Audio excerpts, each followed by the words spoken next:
Welcome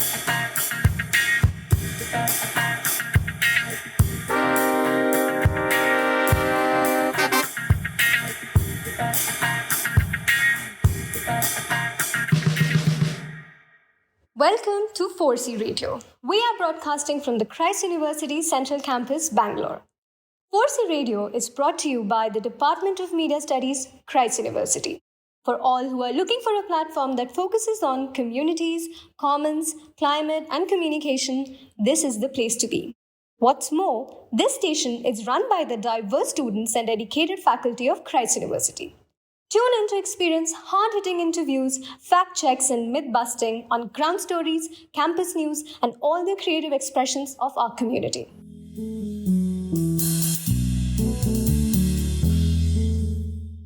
In the middle of Hyderabad's booming tech corridor, Gachibowli lies a university campus that once held more than classrooms and corridors. The University of Hyderabad, or HCU, was home to a living forest. A place where students studied beside ancient rocks, crossed paths with spotted deer, and woke up to the calls of peacocks at dawn. But on the night of March 29th, bulldozers entered the campus without warning. By sunrise, nearly 110 acres of forest had been razed. Thousands of trees were reduced to stumps. And the reason wasn't education or research. It was commercial development tied to Hyderabad's rapidly expanding IT sector. For the students, this wasn't just deforestation. It was heartbreak and it was betrayal.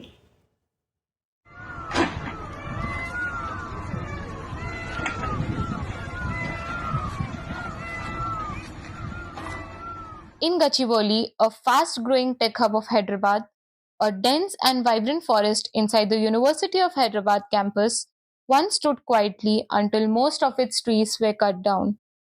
This was not just a forest. For many students, it was a place of peace, research, and rare biodiversity.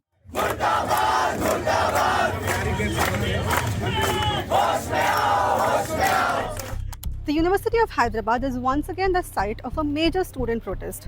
This time, it's over 400 acres of land in Kanchagachibowli village, right next to the campus and right in the middle of Hyderabad's booming IT corridor.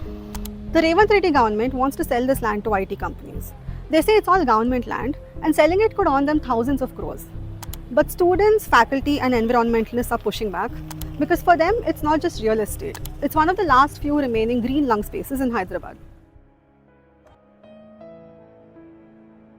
Large machines entered the university on Ugadi night, which was March 29, 2025. Nearly 110 acres of land were cleared and around thousands of trees were cut down. A significant part of the forest was destroyed, not to build classrooms or research centers, but to prepare the land for commercial development linked to the IT sector. Students were shocked, many called it a betrayal.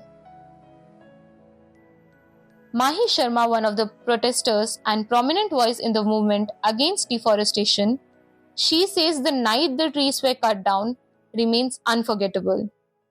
We were crying because we could hear the peacocks crying. It was so bad.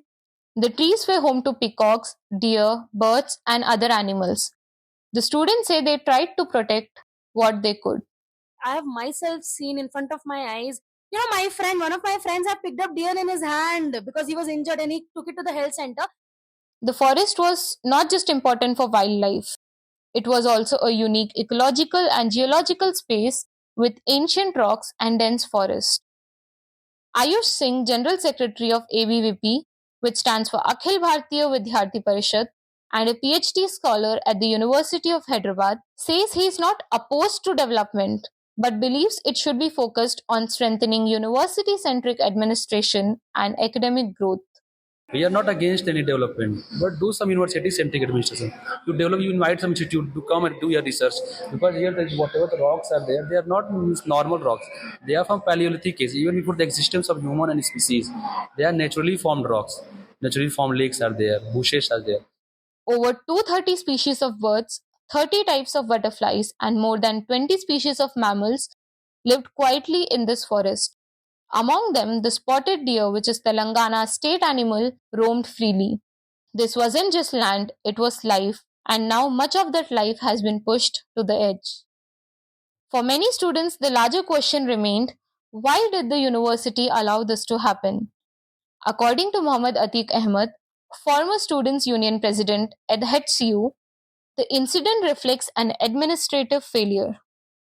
So actually, this is the biggest failure of the administration, HCU administration, because registrar and VC, they actually, we don't know how much they are going with the like state government, and they are 100% support to the administration there. So that's why they don't have any objection on that. The peaceful campus looked like a restricted zone. Police were everywhere near gates, hostels, and inside university ground. Even if you would have come with campus, visited the campus 10 days earlier, it was more like a curfew. On the gate, 10 police, small gate, 10 police, in campus police, everywhere in hostels police. The protests carried on for weeks. Students demanded transparency, protection of the forest, and accountability from the university. They also raised larger questions about development, ecological balance, and students' right on campus. This wasn't just about trees, it was about trust. The Supreme Court issued orders to stop the tree cutting on April 3rd, which is exactly 5 days after the clearing began. But students say that the destruction continued even after the order. They were still manually cutting the trees. We have videos of people with the cutter. They were actually felling the trees. They were doing it. So do you think like when High Court, they don't respect the judiciary, they don't respect the environment, they don't care about the people who are the young generation or the future of their state? Later, the case reached the country's highest court, the Supreme Court of India, directed the Congress-led Telangana government to restore 100 acres of land at the University of Hyderabad. Mr. Chetan Kumar, assistant professor in the Department of Life Sciences at Christ University, observes that the ecological damage inflicted on the land is extensive and not easily reversible.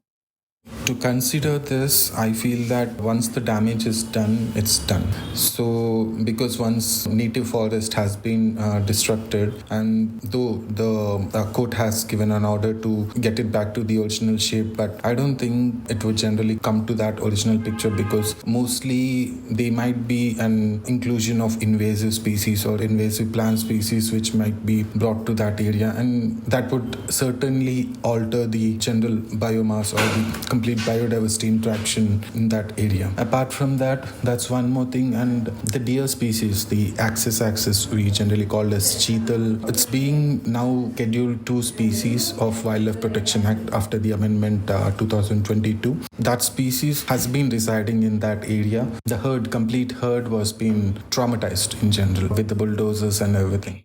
The Supreme Court have not brought the development to a complete halt, but it did lay down strict conditions. Conditions like protect the animals, compensate for the trees. Yet, for many who watch the forest fall, no condition can undo what's already lost. Because some things, like the quiet of a forest, the rhythm of wildlife, once broken, don't grow back the same.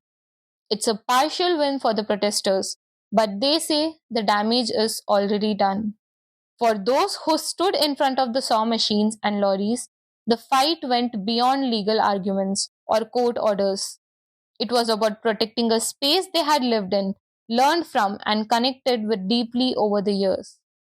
To them, the forest wasn't just land, it was a living part of the university's identity.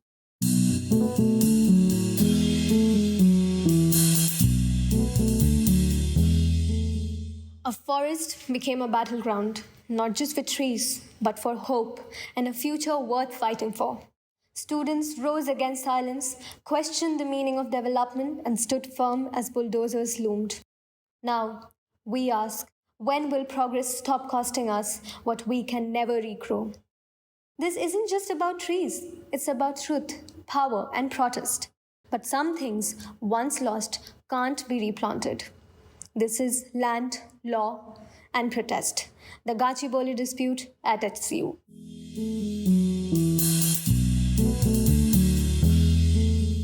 This episode was edited by Srinivas Aditya, illustrated by Varnika Singh. This episode was researched and presented by Rishika Bhatt. In the next episode, we will listen to the climate enthusiast Dr. Padma Kumar in an exclusive interview about Gachibowli. Please write to us and follow 4C Radio on Instagram and X. Until next time, be curious and ask questions. 4C Radio is an initiative by the Department of Media Studies, Christ University, Bangalore.